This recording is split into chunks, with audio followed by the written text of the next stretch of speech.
Hello! We're so excited to have you participating in TapOnIt. Don't forget how important it is to hit redeem when someone comes into your business to use their offer. If they show you TapOnIt in their text thread, tell them to tap on the link. It's going to open TapOnIt in their browser. Have them go to your offer and hit redeem. It's going to ask if they're sure. Once they hit it again, it's going to date and timestamp and grayscale the offer so that they can't use it again. That's it, so easy. Hitting redeem is how we can track the redemptions for your business and make sure that the customer is only using the offer once.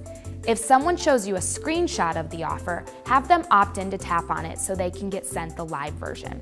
Don't forget, you can tell people to share your offer to earn bonus offers, which gets your business even more exposure. If you have any questions, please reach out to your TapOnIt customer success specialist. Thanks!